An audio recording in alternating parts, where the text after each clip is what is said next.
ఇంచో ఏదైనా అడ్డపడితే మేము అక్కడికి వచ్చి పని జరగనీయకుండా ఈ ప్రజల తరపున అడ్డపడతాం. లా అండ్ ఆర్డర్ ప్రాబ్లం కూడా వస్తుంది. అప్పుడు అందరికీ మంచిది కాదు. దయచేసి మా విజ్ఞప్తిని యురేనియం వాళ్ళు విని దీనికి సానుకూలంగా స్పందించకపోతే మాత్రం తీవ్ర పరిణామాలు ఉంటాయి ప్రజల తరపున కూడా వాళ్ళని హెచ్చరిస్తూ ఉన్నాం. అక్కడ ఆరోగ్య కారణాలు ఎక్కువ అవుతున్నాయి. వాటి మీద ఏమన్నా ఆరోగ్య కారణాలు ఉన్నాయి. డిప్యూటీ సీఎం గారికి రిప్రజెంటేషన్ ఇచ్చాము. వాళ్ళు కూడా వచ్చి గ్రామంలోనే ఇట్లా అందరినీ పిలిపించి వాళ్ళతోనే డైరెక్ట్గా ముఖాముఖి మాట్లాడే ఏర్పాట్లు కూడా ఉన్నాయి.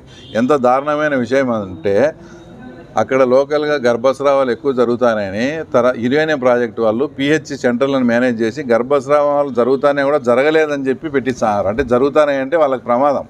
ఫ్యాక్టరీ నెక్స్ట్ సెకండ్ యూనిట్కి పోయేదానికి కానీ అట్లాంటివి కూడా తప్పు చెప్తా ఉన్నారు. కాబట్టి చాలా సఫరర్స్ ఇబ్బంది పడుతున్నారు. అసలు ఒక చిన్న నువ్వు ఆరోగ్య సమస్య అని చెప్తాను. చిన్న ఉదాహరణ, ఒక ఊర్లో బోర్ వేస్తే ఇంత వాటర్ పడి బోర్ తీసేటప్పుడు చుట్టూ వాటర్ నిలబడుతుంది కదా, ఆ వాటర్లో తెలియక ఒక లేగదూడ పొర్లింది.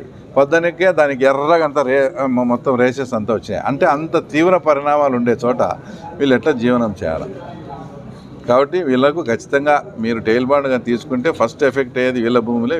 వీళ్ళకి అన్నీ సమకూర్చిన తర్వాతనే మీరు ఎత్తు పెంచుకునే దానికి కానీ ఇంకో దానికి కానీ మేము సహకరిస్తాము. లేదంటే మీతో పోరాటం చేసేదానికి కూడా ఈ రైతుల తరఫున మేము సిద్ధంగా ఉన్నాం. మీ గవర్నమెంట్ తరఫున ఏమైనా హెల్త్ క్యాంప్ ఏమైనా అరేంజ్ చేయాలి? అన్నీ ఇంకా హెల్త్ క్యాంపు ఇప్పుడు చూసి ఆల్రెడీ 2-3 సార్లు కూడా పెట్టాము.